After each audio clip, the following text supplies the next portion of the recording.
नमस्कार दोस्तों, business building community and knowledge के इस यूट्यूब चैनल पे एक बार फिर आपका स्वागत है। दोस्तों, पिछले वीडियोस में हमने आपको स्टॉक मार्केट से रिलेटेड जितने भी फंडामेंटल्स होते हैं उसके बारे में हमने आपको बताया। 5 गोल्डन रूल बताए, अकाउंट ओपनिंग बताया, म्यूचुअल फंड और स्टॉक मार्केट में जो डिफरेंसेस है उसके बारे में हमने बात की। जो इंस्टीट्यूशंस हैं आरबीआई, सेबी, एमसीडीएक्स, एनसीडीएक्स, इन सब के बारे में हमने आपको जानकारी दी। स्टॉक मार्केट में एंटर करने के बाद, अकाउंट खोलने के बाद आप कौन से इंस्ट्रूमेंट में ट्रेड या निवेश कर सकते हैं, आज हम उसके बारे में बात करेंगे। तो दोस्तों, स्टॉक मार्केट में आप कैश सेगमेंट में काम कर सकते हैं, आप डेरिवेटिव में काम कर सकते हैं। डेरिवेटिव में फ्यूचर एंड ऑप्शंस आपके लिए अवेलेबल होते हैं। आप करेंसी में ट्रेड कर सकते हैं, मल्टी कमोडिटी में आप ट्रेड कर सकते हैं, एग्री प्रोडक्ट, बॉन्ड्स और म्यूचुअल फंड में भी आप ट्रेड कर सकते हैं। तो दोस्तों, देखा आपने, इतने सारे इंस्ट्रूमेंट हैं आप इन्वेस्ट करने के लिए या ट्रेड करने के लिए। तो आज हम बात करेंगे पहले सेगमेंट की, कैश मार्केट की। कैश मार्केट का मतलब ये होता है आप कोई भी सामान पैसे दे करके खरीदते हो उसको हम कैश ट्रांजेक्शन बोलते हैं। शेयर मार्केट में आप पैसे दे करके आप शेयर खरीदते हो, यानी जैसे आप कोई भी शेयर किसी कंपनी का खरीदेंगे तो आपके अकाउंट से पैसा डेबिट हो जाएगा और आपने जो शेयर खरीदे हैं वो शेयर आपके अकाउंट में क्रेडिट हो जाएंगे। तो ये है कैश मार्केट की एक स्मॉल डेफिनेशन।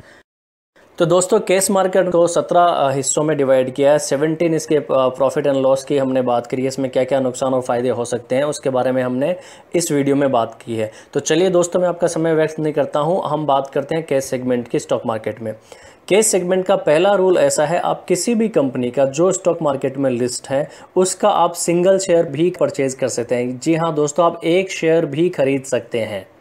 तो मिनिमम आप एक शेयर खरीद सकते हैं और मैक्सिमम आपका जितना इन्वेस्टमेंट अमाउंट है उतना आप शेयर खरीद सकते हैं। तो इसकी खूबसूरत बात है, आप सिंगल शेयर से स्टार्ट कर सकते हैं। You can purchase single share in stock market for any company. Then दूसरा इसका रूल है, फुल पेमेंट करना पड़ता है आपको जब भी कोई आप शेयर खरीदेंगे। सपोज कीजिए अगर आपने रिलायंस का एक शेयर खरीदा है, रिलायंस की मार्केट रेट 1000 रुपये है, तो आपको 1000 रुपये देने पड़ेंगे, उसके बदले में आपको रिलायंस का शेयर आपके डीमेट अकाउंट में ऑटोमेटिकली आ जाएगा। तो दूसरा नियम है, आपको फुल पेमेंट करना पड़ेगा। मैं यहाँ पे फुल पेमेंट क्यों बोल रहा हूँ, ये शब्द क्यों बोल रहा हूँ, क्योंकि स्टॉक मार्केट में ऐसे इंस्ट्रूमेंट भी हैं जिसके बारे में आप आगे जानेंगे, जहाँ पे आप थोड़ा सा मार्जिन दे करके या प्रीमियम देकर के भी आप क्वांटिटी में शेयर खरीद सकते हैं, जो कि डेरिवेटिव सेगमेंट है, जिसके बारे में हम अगले वीडियो में बात करेंगे। आज हम बात करें कैश सेगमेंट की। तो पहला रूल, आप सिंगल शेयर खरीद सकते हैं। दूसरा, आपको फुल पेमेंट करना पड़ेगा। तीसरा, इसका सबसे खूबसूरत पहलू मैं आपको बताने जा रहा हूं, जब आप शेयर पे करके खरीद लेते हैं, आपके डीमेट में आ जाता है, अब यहाँ पे कोई टाइम लिमिट नहीं है। आप ज़िंदगी भर उस शेयर्स को रख सकते हैं, जब चाहे उसको बेच सकते हैं। कोई कंपल्सन नहीं है उस स्टॉक को जो आपने खरीदा है उसको बेचने के लिए। चौथा इसका बेनिफिट है, जितने भी शेयर आपने उस लिस्टेड कंपनी के खरीदे हैं उतने शेयर के आप वर्चुअल ओनर बन जाते हैं, यानी कि उतने शेयर का आपको मालिकाना अधिकार होता है। तो जिस भी कंपनी का आपने शेयर खरीदा, वो कंपनी अपने पूरे फाइनेंशियल ईयर में जितना भी काम करती है, व्यापार करती है, अगर उसको उस व्यापार में प्रॉफिट होता है तो वो प्रॉफिट वो अपने शेयर होल्डर में डिस्ट्रीब्यूट करती है, यानी कि अपना जो लाभांश है वो अपने शेयर होल्डरों में वितरित करती है। तो आपको भी जितने शेयर आपने खरीदे हैं उस प्रोपोर्शनेट में आपको भी डिविडेंड के रूप में कंपनी लाभ देगी। कैश मार्केट की सबसे अच्छी खूबसूरत बात है किसी भी शेयर को रखने का। पांचवा इसका फ़ायदा है, आप जैसे डिविडेंड आपको मिला, वैसे अगर कंपनी अगर अपने बोनस शेयर इशू करती है, बोनस शेयर देती है, तो भी आप अपने शेयर के प्रोपोर्शनेट में शेयर बोनस शेयर के लिए एलिजिबल हैं। सातवां इसका पॉइंट है, बहुत बार कंपनियां राइट इशू लेके आती है अपना, तो आप राइट इशू के लिए भी अप्लीकेबल हैं, क्योंकि आप ऑलरेडी एग्जिस्टिंग स्टेक होल्डर हैं। कंपनियां जब भी राइट इशू लेके आती हैं तो सबसे पहले अपने एग्जिस्टिंग स्टेक होल्डर के पास में ही जाती है। सातवां जो बेनिफिट है वो भी इसी से रिलेटेड है। बहुत बार कंपनियां अपने शेयर को कंसोलिडेट करने के लिए बाईबैक ऑफर निकालती है, यानी कि वो अपने एग्जिस्टिंग शेयर होल्डर से शेयर्स खरीदती है, तो वो ऑप्शन भी आपके लिए अवेलेबल है। बहुत बार कंपनियों को दूसरी कंपनियां टेक ओवर करती हैं, तो टेक ओवर जब कंपनी करती है तब कंपनियां उस कंपनी के स्टेक होल्डर से सारे शेयर्स बाईबैक करती है। बाईबैक का एक फ़ायदा होता है, बाईबैक में आपको जो रेट मिलती है वो करंट मार्केट रेट से हायर प्राइस आपको मिलती है। तो अगर आपकी जो कंपनी आपने खरीदी है अगर उसमें बाईबैक ऑफर आता है तो आप उसके लिए भी एलिजिबल होते हैं। आठवां हमारा पॉइंट है, आप कैपिटल गेन के लिए भी एलिजिबल हैं। अगर आपने जिस कंपनी का शेयर खरीदा है उस कंपनी के शेयर को आपने 365 डेज़ एटलीस्ट अपने पास में रखा है, 365 डेज़ के बाद में अगर उसको आप सेल करते हैं तो आपको कैपिटल गेन का फ़ायदा मिलता है। कैपिटल गेन का मतलब ये होता है अगर आपने शेयर मार्केट प्राइस 1000 रुपये में ख़रीदा और उसकी प्राइस बढ़ करके 2000 हो गई या 3000 रुपये हो गई है, तो आपको जितना ऊपर बढ़ा हुआ आपका अमाउंट है, यानी 1000 रुपये से ऊपर जितना भी अमाउंट है उसका सिर्फ आपको 10% ही टैक्स देना है।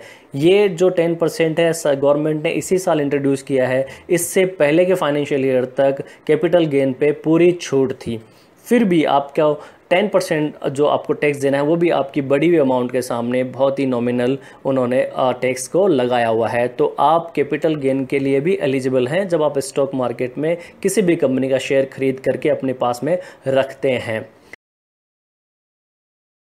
नौवा इसका फ़ायदा है, जैसे आप स्टॉक मार्केट में ट्रेड करेंगे, जैसे बहुत सारे लोग ऑलरेडी ट्रेड करते हैं, आप भी जब आप ट्रेड करना सीख जाएंगे, जब आप ट्रेड करेंगे तो आपको बहुत बार किसी दूसरे शेयर को ख़रीदना पड़ कि आपको ऐसा लगता है कि मुझे रिलायंस के जगह SBI मुझे ख़रीदना है या और कोई सेक्टर का स्टॉक ख़रीदना है और आपके पास में उस टाइम पूरे पैसे नहीं होते, तो आप अपने शेयर को प्लेस करके भी लिमिट अपने ब्रोकर से ले सकते हैं। तो आप अपने शेयर को प्लेस कर सकते हैं लिमिट इंक्रीज़ करने के लिए, यानी मोर ट्रेड करने के लिए आप शेयर को प्लेस भी कर सकते हैं। 10वां इसका बेनिफिट है, आप अपने शेयर्स के अगेंस्ट लोन भी ले सकते हैं। जी हाँ दोस्तों, आप किसी बैंक से भी लोन ले सकते हैं, किसी फाइनेंशियल इंस्टीट्यूशन से भी लोन ले सकते हैं अगेंस्ट आपके शेयर के। शेयर से लोन लेने का मतलब ये आपकी कंपनी ब्लू चिप होनी चाहिए, उसका ट्रैक रिकॉर्ड अच्छा होना चाहिए, उसकी वैल्यूएशन उतनी निकलनी चाहिए, तो बैंक आपको लोन भी शेयर्स के अगेंस्ट देती है। 11वां इसका बेनिफिट है, अगर कंपनियां बहुत बार अपने शेयर्स को लिक्विडेट करने के लिए अपने शेयर्स को स्प्लिट कर देती है, अपनी फेस वैल्यू को स्प्लिट कर देती है, तो जब भी आपकी कंपनी अपने स्टॉक को स्प्लिट करेगी तो आप भी आपके स्टॉक को स्प्लिट करने के लिए एलिजिबल हैं। सपोज कीजिए आपने 100 शेयर खरीदे हैं, कंपनी 1:2 के रेशो में अगर स्प्लिट करती है तो आपके नंबर 100 की जगह 200 हो जाएंगे, और जब कंपनी के शेयर बढ़ेंगे तो आपके स्टॉक 200 क्वांटिटी के अकॉर्डिंग ही आपको बेनिफिट मिलेगा। तो स्प्लिट के लिए भी आप एलिजिबल हैं। ये था आपका 11वां बेनिफिट अगर आप किसी भी कंपनी का शेयर खरीद के अपने पास में रखते हैं। 12वां इसका बहुत ही खूबसूरत एक पहलू है जो हम बात करें। 12वां जो बेनिफिट है ये है, अगर आप अपने जो खरीदे हुए शेयर्स हैं वो किसी थर्ड पार्टी को ट्रांसफ़र करना चाहें तो भी आप आसानी से ट्रांसफ़र कर सकते हैं। इतना लिक्विडेट है ये आपके शेयर खरीदने के बाद में कि आप किसी को भी ये शेयर आपके ट्रांसफ़र कर सकते हैं।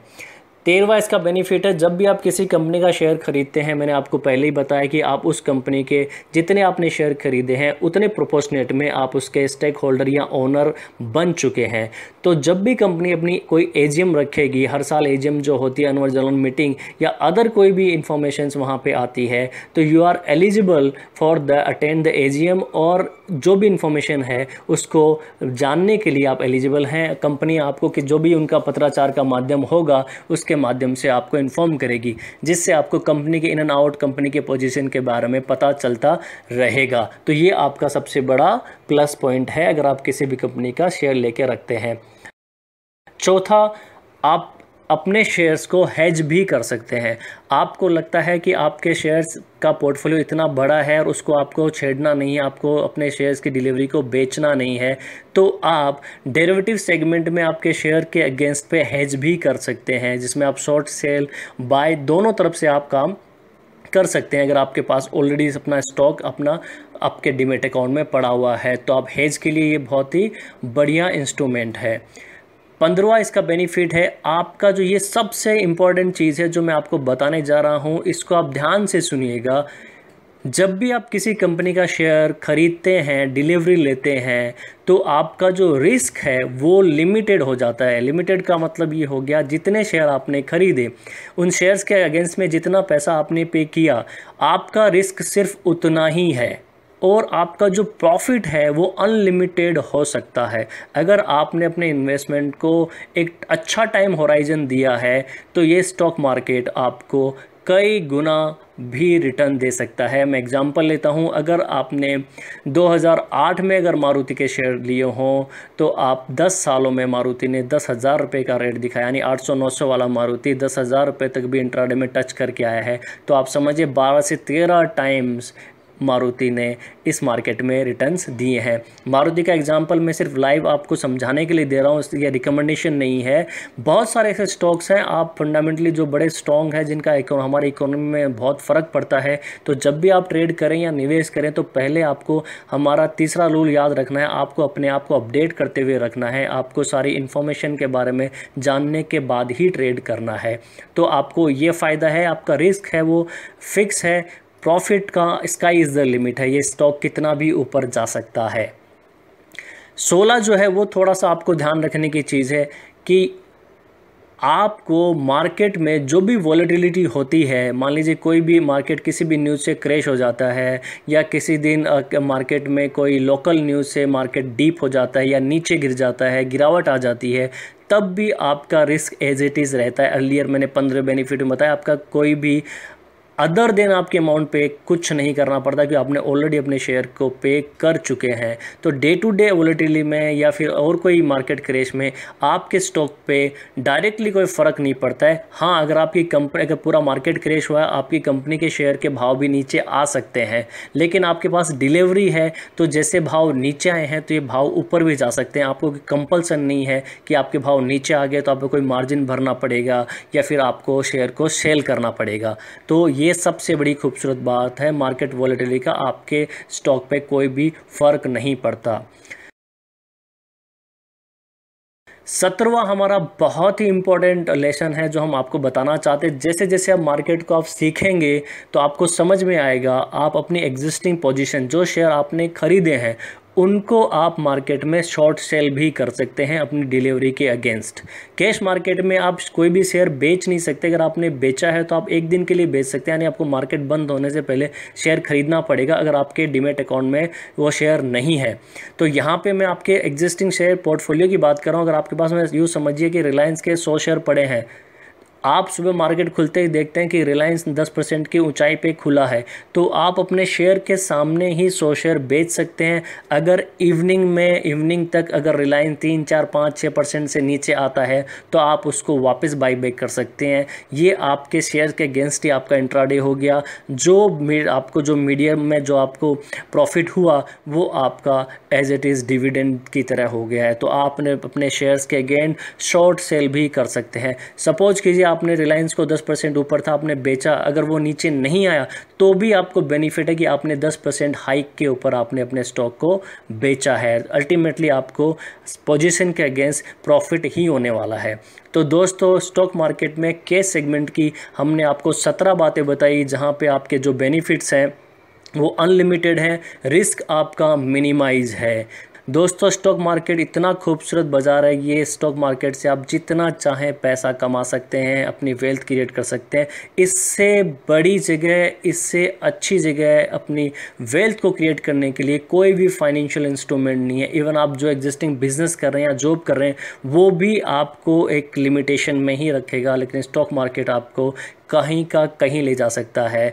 तो दोस्तों, आज आपको हमारा वीडियो कैसा लगा उसके बारे में हमें ज़रूर कमेंट करें। हमारे अगर चैनल को आपने सब्सक्राइब नहीं किया है तो इसको सब्सक्राइब करें।